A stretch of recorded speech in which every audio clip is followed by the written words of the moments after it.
Gas bubbles churn the Baltic Sea.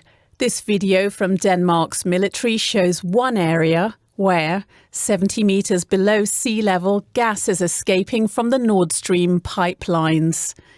The undersea pipelines, Nord Stream 1 and 2, link Russia and Germany. 3 red dots mark the places where leaks were detected. Even though the pipelines are not currently delivering Russian gas to Europe, there's still fuel in the pipes. The pipeline's operator reported a drop in pressure, but researchers said they had detected possible explosions in the area where the leaks were observed. Denmark's Prime Minister would not exclude intentional damage to the pipes.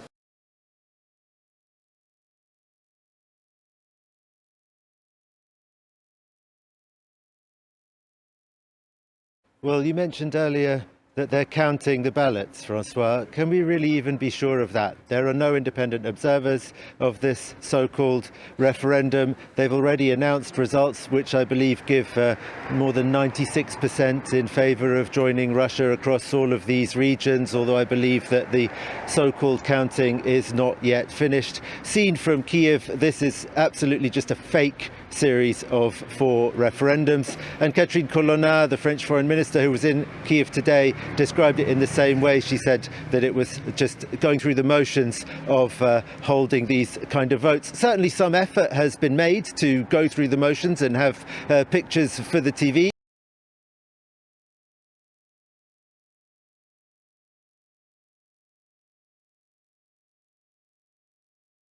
Until the moment, there is no official statement from the Iraqi government with respect to these attacks. It's been like 5 days now since the shelling has started. The Iranians are saying that it's related to Kurdish separatist group trying to infiltrate their borders or smuggle arms into Iran. However, today was a bit significant with a number of casualties being reported by Kurdish officials. Till the moment, there are several people injured and there are at least 2 killed, as we understood from the news reports we were following.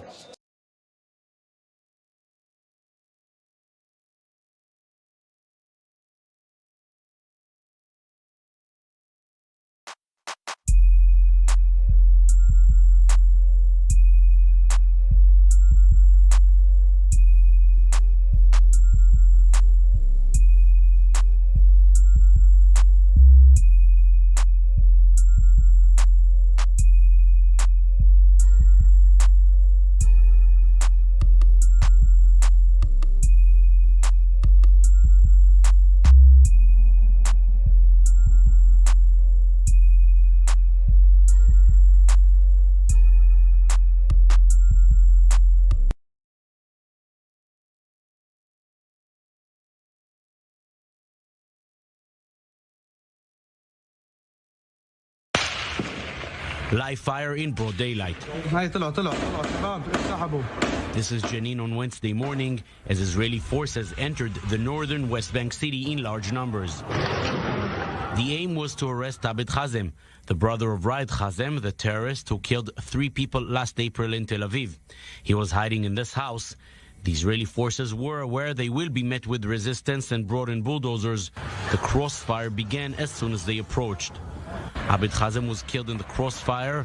Ahmed Aluna, who was part of the Palestinian Authority security forces, was also killed, with at least 1 more Palestinian militant. All were involved in recent terror attacks in the Jenin area.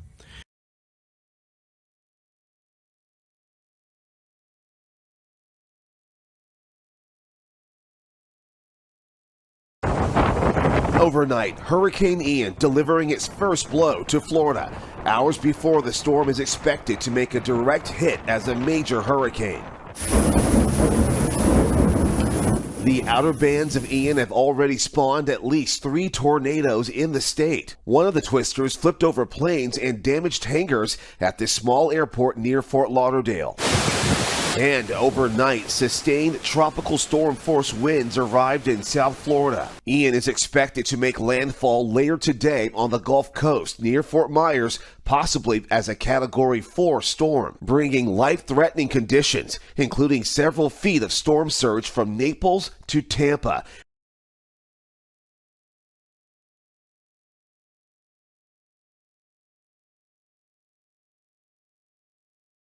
A massive fire broke out at a restaurant in northeastern China, killing 17 people and injuring 3 others. According to the reports, the fire broke out at around 12:30 p.m. local time inside an eatery in the city of Changchun.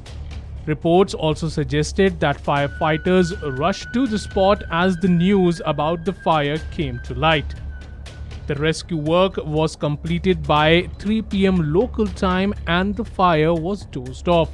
The authorities have said that the main reason behind the fire is still unknown and an investigation into the incident is underway.